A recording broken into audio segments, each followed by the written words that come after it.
प्रश्न नंबर 456 महाजनपद काल। निम्नांकित 4 राजाओं में से किन दो के वर्धमान महावीर और गौतम बुद्ध के साथ समान महत्वपूर्ण संबंध थे? नंबर 1 मगध का बिंबिसार, कौशल का प्रसेनजित, नंबर 3 अवंती का प्रद्योत, नंबर 4 मगध का अजातशत्रु। तो निम्नांकित 4 राजाओं में से किन दो के वर्धमान महावीर और गौतम बुद्ध के साथ समान महत्वपूर्ण संबंध थे?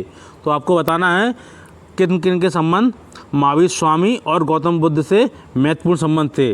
तो वे आप कौन से थे?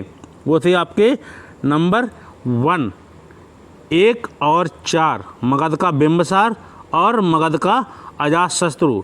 इनके संबंध कैसे थे? महावीर और गौतम बुद्ध से मैत्रीपूर्ण संबंध थे।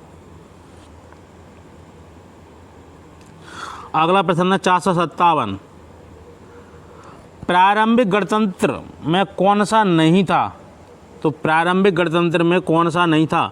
लिच्छवी, शाक्य, योधे, उपरोक्त सभी। तो प्रारंभिक गणतंत्र में कौन सा नहीं था? वह नहीं था आपका योधे। अगला प्रश्न है 458। निम्नलिखित में से किन नगरों ने अपने नाम से सिक्के चलाए? आइए देखते हैं कौन से नगर थे। Number 1 Rajgriha, number 2 Shravasti, number 3 Kaushambi, number 4 Varanasi. नीचे के कूट से सही उत्तर का चयन कीजिए। ए 1 और 2, बी केवल 1, सी 3 4, डी 1 2 3 4। तो प्रश्न आप एक बार देख लीजिए। निम्नलिखित में से किन नगरों ने अपने नाम से सिक्के चलाए? तो सिक्के चलाए थे वो आपके डी 1 2 3 4। राजगृह ने भी सिक्के चलाए, श्रावस्ती ने भी सिक्के चलाए, कौशाम्बी ने भी सिक्के चलाए और वाराणसी ने भी सिक्के चलाए। अगला प्रश्न है 459। कौन से बौद्ध ग्रंथ में 16 महाजनपद का उल्लेख मिलता है? तो महावंश में, अंगुत्तर निकाय, दीर्घ निकाय, इसको बोला जाता है दीर्घ निकाय। Number D Mahavagga. तो कौन से बौद्ध ग्रंथ में 16 महाजनपद का उल्लेख मिलता है? वो मिलता है नंबर बी अंगुत्तर निकाय में। ठीक है, तो आपके अंगुत्तर निकाय में क्या होता है? बौद्ध ग्रंथ के जो 16 महाजनपद थे ना, तो वो बौद्ध ग्रंथ है आपका कौन सा? अंगुत्तर निकाय। इसमें 16 महाजनपदों की सूची मिलती है। अगला प्रश्न 460। 6ठी शताब्दी ईसा पूर्व के 16 महाजनपदों के विषय में निम्नलिखित में से किस बौद्ध ग्रंथ में सूचना मिलती है? त्रिपिटक में, दीर्घ निकाय, दीपवंश, अंगुत्तर निकाय। तो कौन सा ग्रंथ है जिसमें 16 महाजनपदों की सूची मिलती है? वह मिलती है आपकी अंगुत्तर निकाय में। अगला प्रश्न है 461वां। ठीक है, 461वां। सूचियों का मिलान करना है। जनपद दिए गए हैं और उनकी राजधानियाँ दी गई हैं। तो आपको जनपद की राजधानी मिलाना है, कौन सी जनपद की कौन सी राजधानी थी। आइए देखते हैं। कौशल की राजधानी क्या थी? श्रावस्ती। चेदी की राजधानी कौन सी थी? चेदी थी आपकी शक्तिमती। 2 का 1। नंबर सी बस। तो बस की क्या थी? वह थी आपकी कौशाम्बी। मत्स्य की थी आपकी विराटनगर। तो कौशल की क्या थी? श्रावस्ती। चेद की क्या थी? शक्तिमती। बस की क्या थी? कौशाम्बी। और मत्स्य क्या है? विराटनगर। तो इसका आंसर होगा 2 1 4 3 डी ऑप्शन है इसका। ठीक है, वो ले नहीं पाए स्क्रीनशॉट में। तो पहला 2, फिर 1, फिर 4, उसके बाद 3। अगला प्रश्न है 462। बुद्ध के समकालीन राजाओं को उनके राज्यों से सम्मिलित कीजिए तथा नीचे कूट से सही उत्तर चुनिए। प्रद्योत का किससे संबंधित था? जनपद से। उदयन का किससे था? प्रसेनजित का किससे था? अजातशत्रु का किससे था? आपको मिलान करना है। आइए मिलान करते हैं। तो प्रद्योत का संबंध था आपका अवंती से। अवंती कहाँ पे थी? ये मध्य प्रदेश में प्राचीन जनपद था। Number B, Udayan. उदयन का संबंध कहाँ से था? वत्स से, तो उदयन वत्स से संबंधित है। Number C, Prasenajit. तो प्रसेनजित का संबंध है आपका नंबर डी, कौशल से। बचा कौन? अजातशत्रु। तो अजातशत्रु कहाँ का था? मगध का। तो आइए एक बार और मिलाते हैं क्लियर करके। प्रद्योत का संबंध कहाँ से था? अवंती से। उदयन, उदयन का संबंध कहाँ से था? वो था आपका वत्स से। प्रसेनजित, प्रसेनजित का संबंध कहाँ से था? कौशल से। और अजातशत्रु का संबंध था आपका मगध से। तो इसका आंसर होगा आपका 3, 2, 4, 1।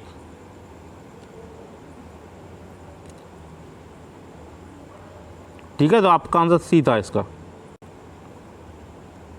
अगला प्रश्न है 463। निम्न में कौन सा युग्म उपर्युक्त जोड़ी है? बिंदुसार, पार्श्वनाथ, स्कंदगुप्त, चेटक। तो निम्नलिखित में से कौन सा युग्म उपर्युक्त है? आइए देखते हैं। बिंदुसार शाक्य था, गलत है, ये मगध से संबंधित था, हर्यक वंश से था बिंदुसार। पार्श्वनाथ जंत्रिका, एक भी नहीं सही। Number C, Skandagupta Maurya. मौर्य था को गुप्त था, ये गुप्त से संबंधित था स्कंदगुप्त। चेटक, चेटक था लिच्छवी वंश से संबंधित। तो आपका डी बिल्कुल सही है। अगला प्रश्न है 464। निम्न में कौन सा युग्म सुमेलित नहीं है? आइए देखते हैं कौन सा युग्म सुमेलित नहीं है।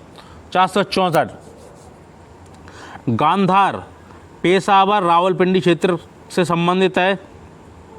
नंबर बी, पांचाल में रोहिलखंड कन्नौज क्षेत्र आते हैं। चेदी, चेदी कहाँ है? बुंदेलखंड आता है। और कुरु प्रदेश, कुरु प्रदेश कहाँ है आपका? हरियाणा में। ठीक है, तो ये हिमाचल प्रदेश में नहीं है, ये आपका मिलान सही नहीं है। अगला प्रश्न है 465। निम्नलिखित मगध राजवंशों को काल क्रमानुसार व्यवस्थित कीजिए।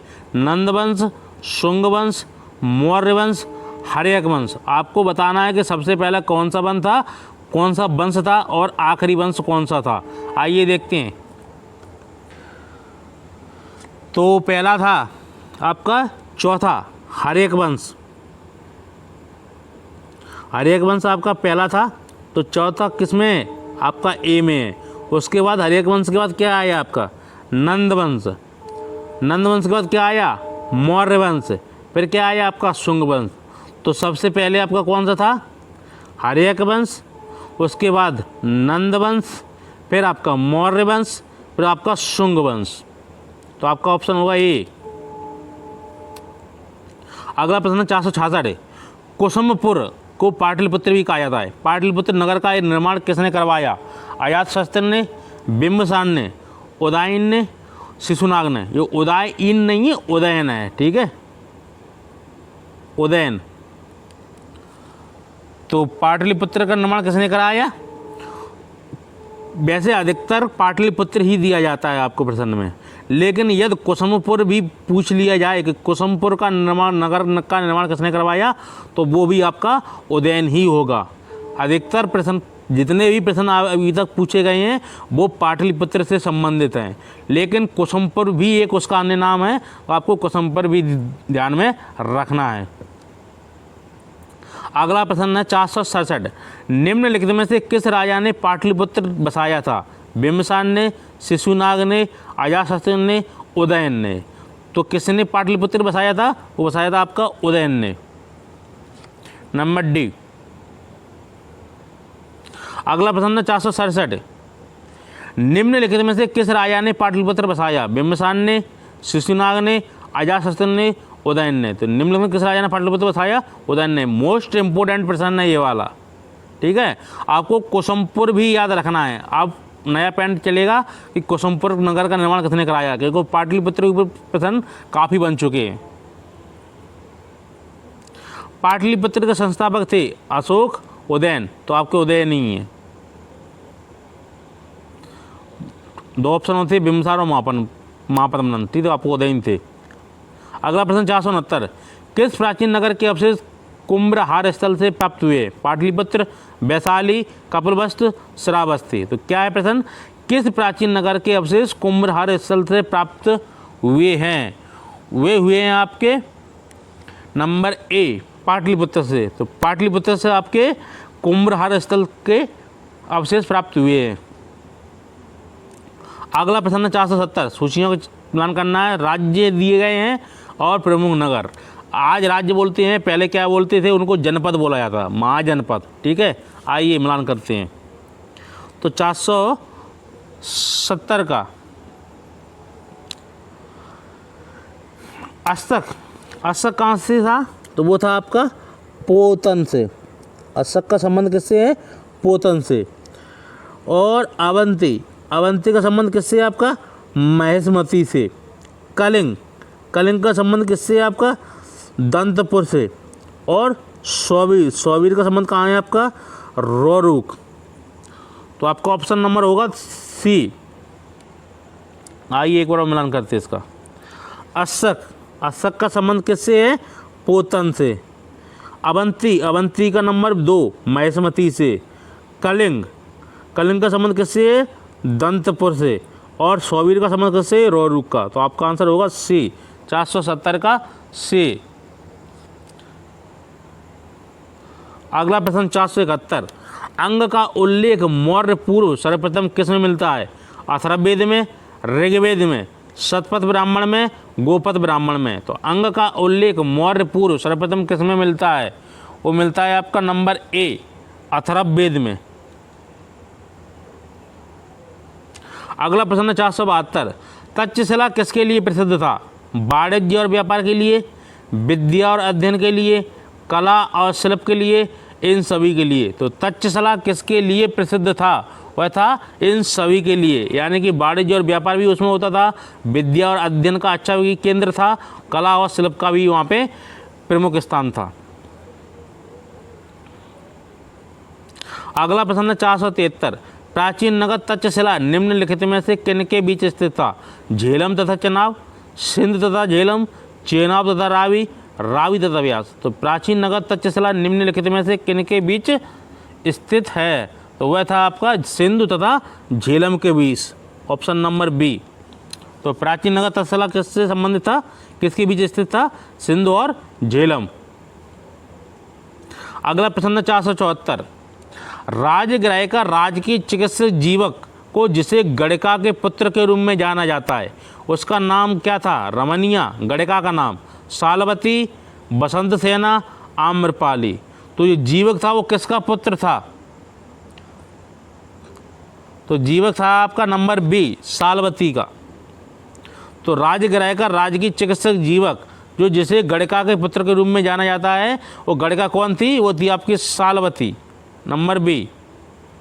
अगला प्रश्न 475, किस शासक द्वारा सर्वप्रथम पाटलिपुत्र का राजधानी के रूप में चयन किया गया? किस शासक द्वारा सर्वप्रथम पाटलिपुत्र का राजधानी के रूप में चयन किया गया? किसने सबसे पहले पाटलिपुत्र को अपनी राजधानी बनाया? कालाशोक द्वारा, अजातशत्रु द्वारा, उदयन द्वारा, कनिष्क द्वारा। तो क्या है आपका आंसर? आपका है सी, उदयन ने क्या किया था? पाटलिपुत्र नगर बसाया था और अपनी राजधानी भी उसी पाटलिपुत्र को बनाया था। अगला प्रश्न 476, निम्नलिखित में से किसने सर्वप्रथम पाटलिग्राम की अंतःशक्ति को पहचाना जो कालांतर में मगध राजधानी के रूप में विकसित हुआ? अजातशत्रु, बिंबिसार, उदयन, कालाशोक। तो निम्नलिखित में से किसने सर्वप्रथम पाटलिपुत्र की अंतःशक्ति को पहचाना जो कालांतर में मगध की राजधानी के रूप में विकसित हुआ? वह था आपका नंबर ए अजातशत्रु।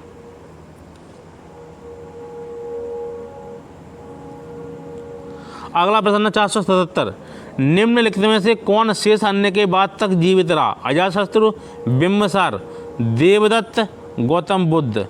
तो निम्न में कौन शेष अन्य के बाद तक जीवित रहा? तो वो रहा आपका अजातशत्रु, ठीक है। उससे पहले बिंबिसार का निधन हो गया, देवदत्त का भी हो गया, गौतम बुद्ध का भी हो गया, अजातशत्रु बाद तक।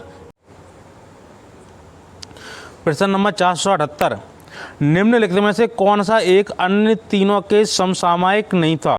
गौतम बुद्ध, बिंबिसार, मिलिंद, प्रसेनजित। तो निम्नलिखित में से कौन सा एक अन्य तीनों के समसामयिक नहीं था? वह था आपका मिलिंद। यानी कि गौतम बुद्ध बिंबिसार के समय थे और प्रसेनजित के समय भी थे, तो आपके मिलिंद का संबंध उन तीनों से नहीं है। अगला प्रश्न है 479, अजातशत्रु के वंश का नाम क्या था? हर्यक, मौर्य, नंद। तो अजातशत्रु के वंश का नाम क्या था? उनका नाम था आपका हर्यक वंश।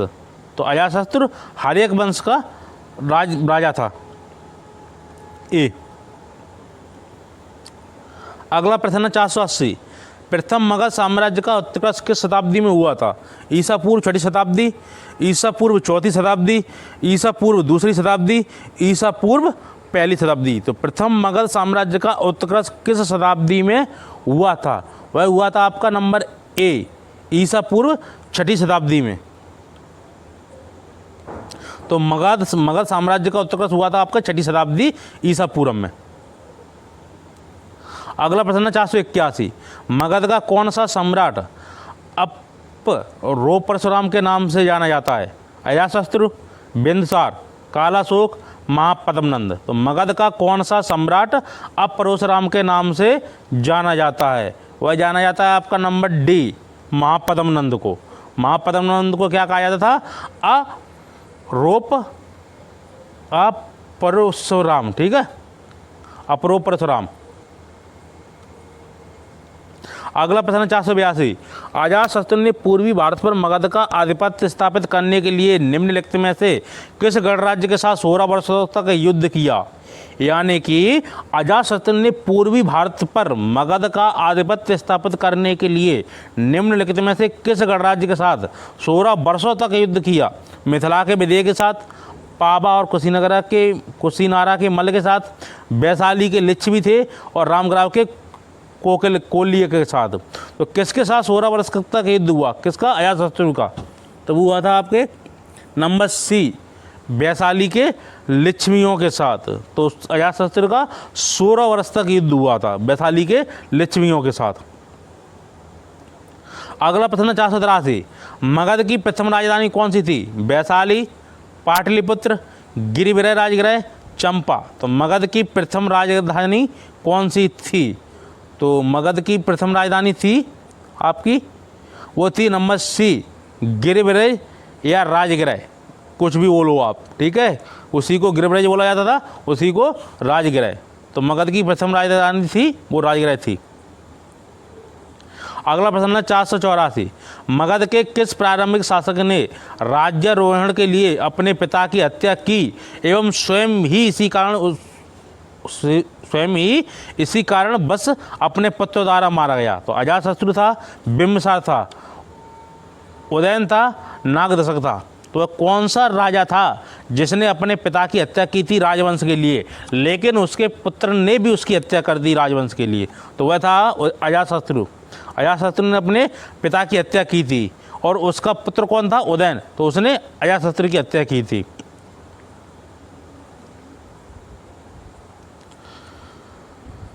अगला प्रश्न है 485, मालवा क्षेत्र पर मगध की सत्ता का विस्तार निम्न में से किसके शासनकाल में हुआ था? अजातशत्रु के, बिंबिसार के? अगला ऑप्शन है नहीं है, चलो बताते हम।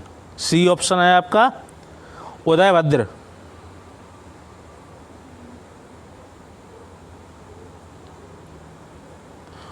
उदयभद्र। चौथा है आपका शिशुनाग।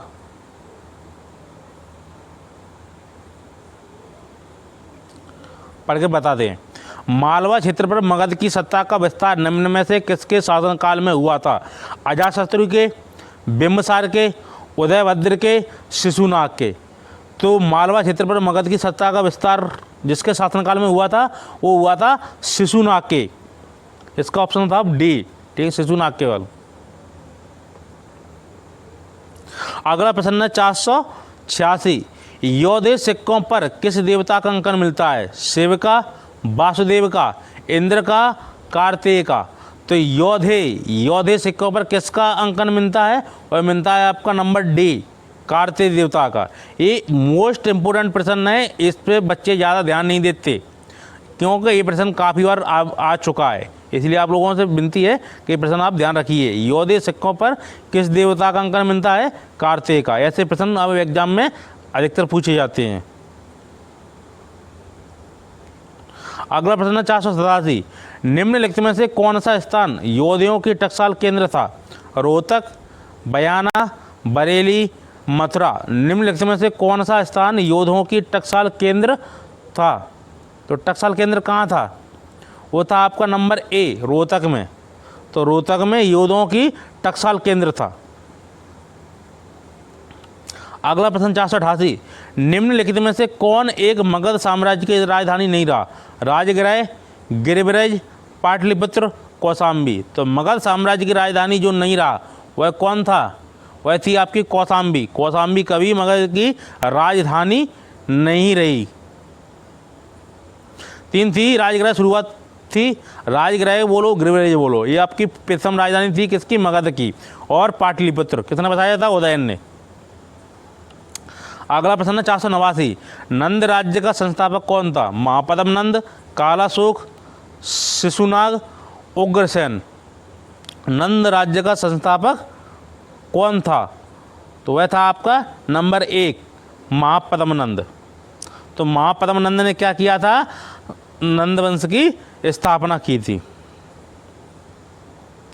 अगला प्रश्न है 489, अच्छा ये दोबारा रिपीट हो गया, ठीक है। महापद्म नंद है नंद वंश का संस्थापक। अगला प्रश्न है 490, अजातशत्रु के उत्तराधिकारी दर्शक का उल्लेख किस ग्रंथ में मिलता है? परिशिष्ट पर्व में, कथाकोश में, दिव्यावदान में, सुपन वासवदत्ता में। तो अजातशत्रु के उत्तराधिकारी दर्शक का उल्लेख जिस ग्रंथ में मिलता है वह है नंबर ए, परिशिष्ट पर्वन। तो अजातशत्रु के उत्तराधिकारी दर्शक का उल्लेख परिशिष्ट पर्वन में मिलता है।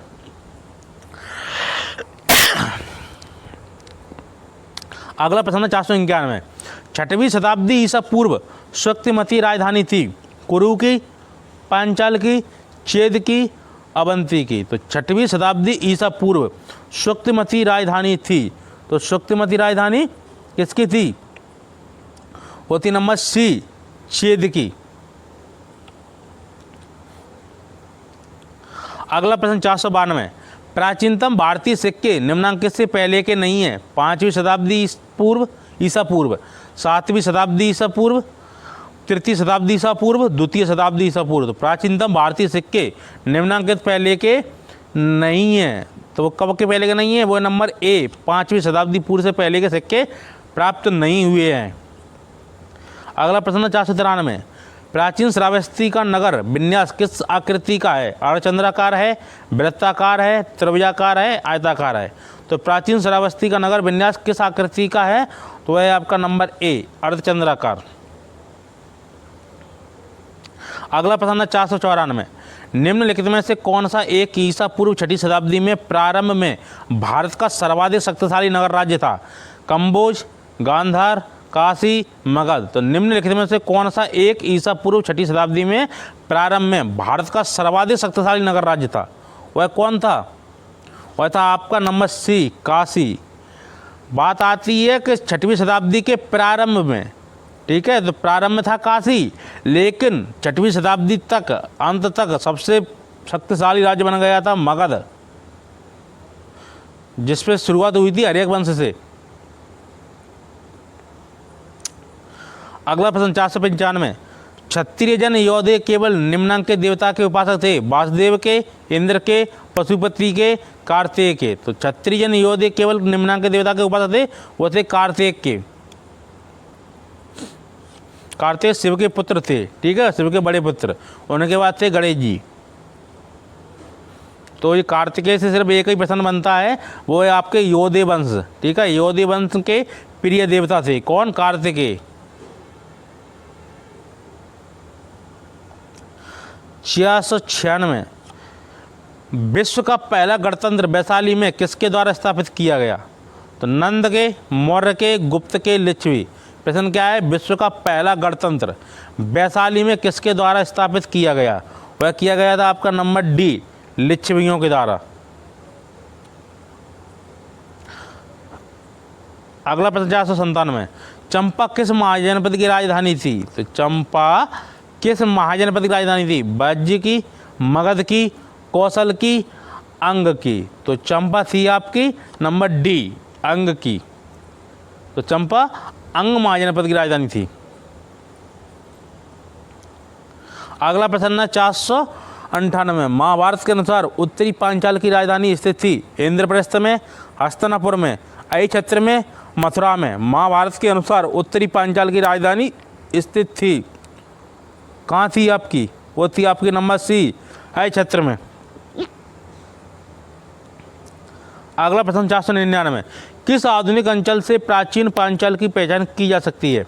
अवध से, मेरठ से, बुंदेलखंड से, रोहिलखंड से? तो किस आधुनिक अंचल से प्राचीन पांचाल की पहचान की जा सकती है? वह की जा सकती है आपके नंबर डी, रोहिलखंड से। अगला प्रश्न 500वां, चेदी जनपद की राजधानी क्या थी? कौसम, सोत्थिवती नगर, त्रिपुरी, कोल्लग? तो चेदी जनपद की राजधानी थी आपकी नंबर बी, सोत्थिवती नगर।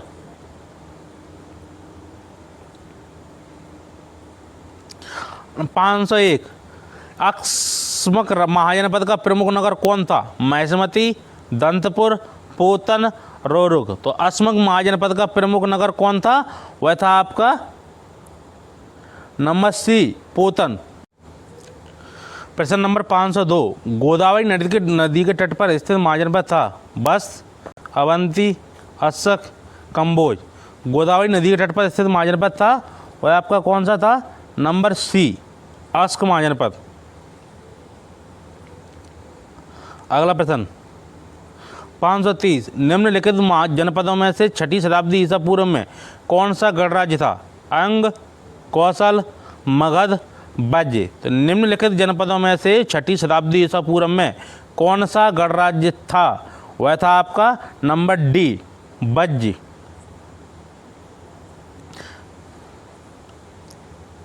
अगला प्रश्न 504, 800 से 600 ईसा पूर्व का काल किस युग से जुड़ा है? सूत्र युग से, ब्राह्मण युग से, रामायण युग से, महाभारत युग से? तो 800 से लेकर 600 ईसा पूर्व काल का किस युग से जुड़ा है? वह जुड़ा है आपका नंबर बी, ब्राह्मण युग से। अगला प्रश्न 505, 5वीं शताब्दी ईसा पूर्व से किस क्षेत्र में गणतंत्रात्मक शासन था? तो काशी में था, मथुरा में था, वैशाली में था, चंपा में था? तो 5वीं शताब्दी ईसा पूर्व से किस क्षेत्र में गणतंत्रात्मक शासन था? तो वह था आपका नंबर सी, वैशाली। तो वैशाली में क्या था? 6ठी से 5वीं ईसा पूर्व, ठीक है। तो अब आप बोलोगे 5वीं से 6ठी क्यों नहीं?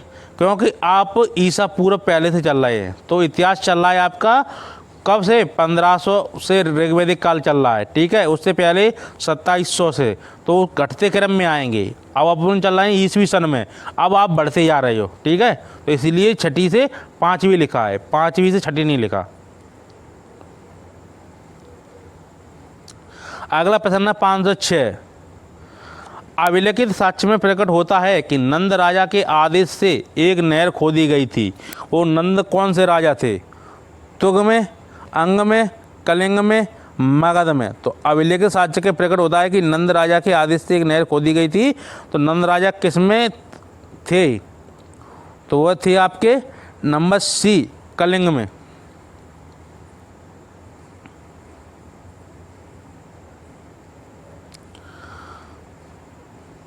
अगला प्रश्न 507, 16 महाजनपदों के युग में मथुरा इनमें से किसकी राजधानी थी?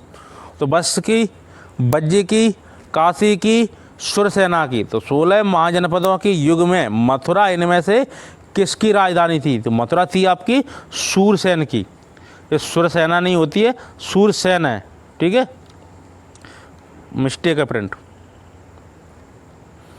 तो मथुरा सूरसेन की राजधानी थी। अगला प्रश्न है 508, किस युग में ब्राह्मण क्षत्रियों की तुलना में हीन माने जाते थे? तो बौद्ध युग में, वैदिक युग में, मौर्य युग में, मौर्योत्तर युग में। तो किस काल में ब्राह्मण क्षत्रियों की तुलना में हीन माने जाते थे? तो वो माने जाते थे नंबर ए, बौद्ध युग में। तो बौद्ध युग ऐसा युग था जिसमें क्या हुआ था, ब्राह्मण से श्रेष्ठ क्षत्रियों को माना गया है।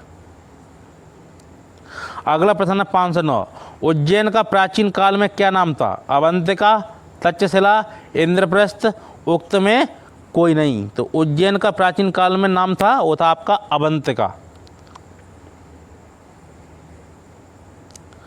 अगला प्रश्न 510, निम्नलिखित में से कौन सा प्राचीन जनपद राजस्थान में स्थित था? कंबोज में, अवंती में, मत्स्य में, पांचाल में। तो निम्नलिखित में से कौन सा प्राचीन जनपद राजस्थान में स्थित था? तो राजस्थान में कौन सा जनपद स्थित था? वह था आपका नंबर सी, मत्स्य जनपद आपका राजस्थान में स्थित था। अवंती हो गया मध्य प्रदेश में, उज्जैन।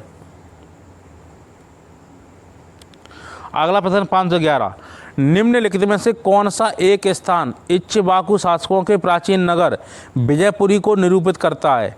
नागार्जुनकोंडा, अमरावती, विजयवाड़ा, विजयनगरम। तो निम्नलिखित में से कौन सा एक स्थान इक्ष्वाकु शासकों के प्राचीन नगर विजयपुरी को निरूपित करता है? तो कौन सा करता है? वह करता है आपका नंबर ए, नागार्जुनकोंडा। अगला प्रश्न है 512, इक्ष्वाकुओं की राजधानी विजयपुरी का प्रतिनिधित्व किससे होता है? नागार्जुनकोंडा से, मदुरै से, कन्हेरी से, पैठन से। तो कहाँ से होता है इक्ष्वाकुओं की राजधानी विजयपुरी का प्रतिनिधित्व? नागार्जुनकोंडा से। अगला प्रश्न 513, उज्जैन का प्राचीन काल में नाम क्या था? इंद्रप्रस्थ था, तक्षशिला था, अवंतिका, ये इनमें से कोई नहीं। तो उज्जैन का प्राचीन काल नाम था आपका अवंतिका।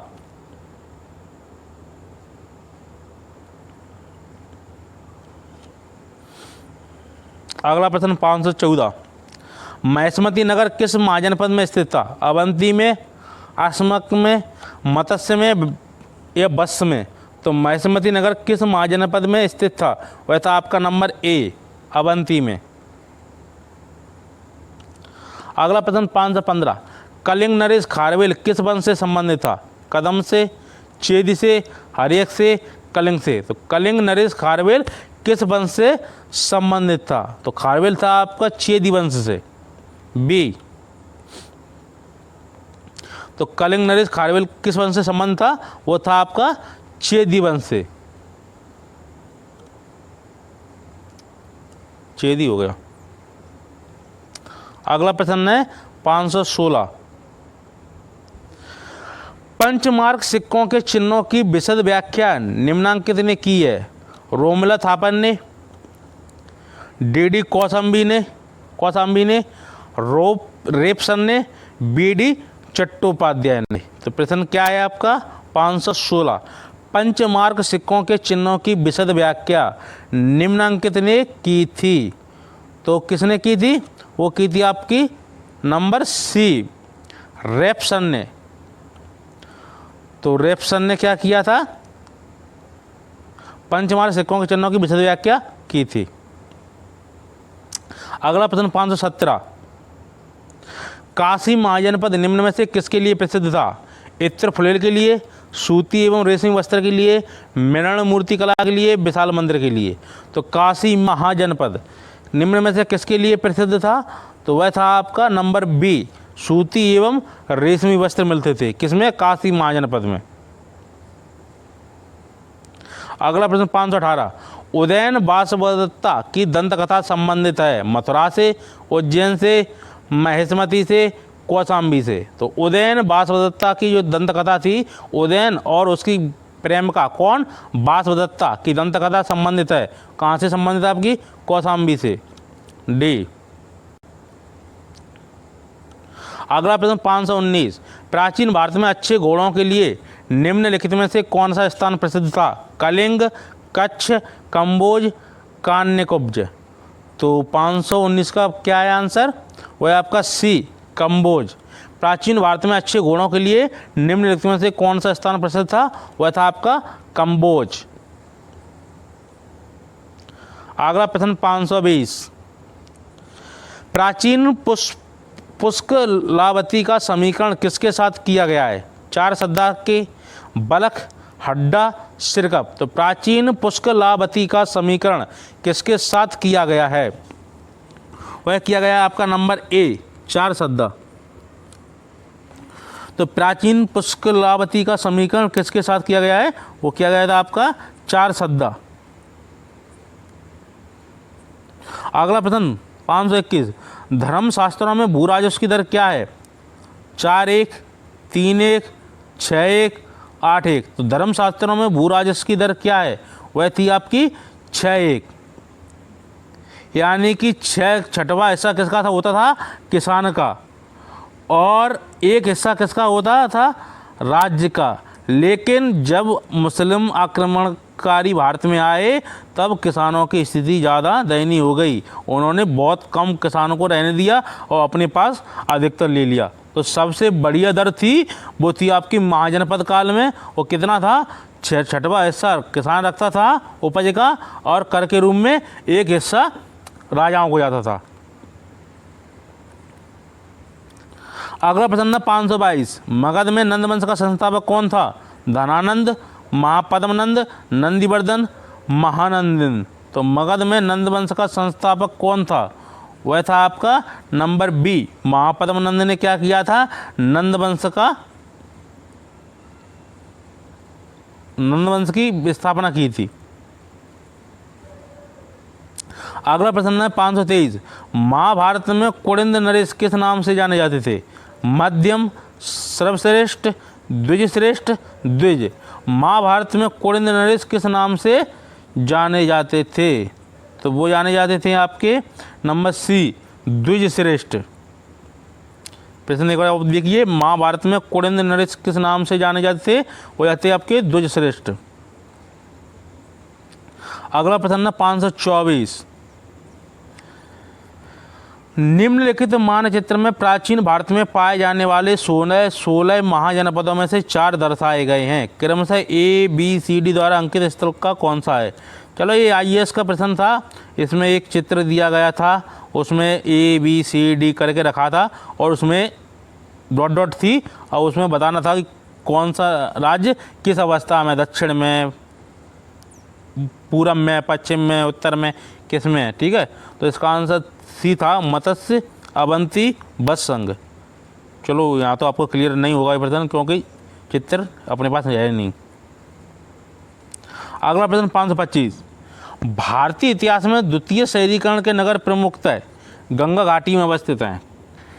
कथन 1। अब कथन 2, उच्च लोह तकनीक जो कृषि अधिशेष को सुनिश्चित करती है, शहरीकरण की किस प्रक्रिया के लिए नैमित्तिक है?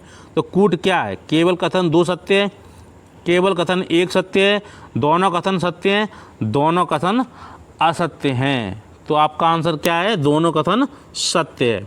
तो भारतीय इतिहास में द्वितीय शहरीकरण के नगर प्रमुखतः गंगा घाटी में अवस्थित हैं। तो ये बिल्कुल सही है।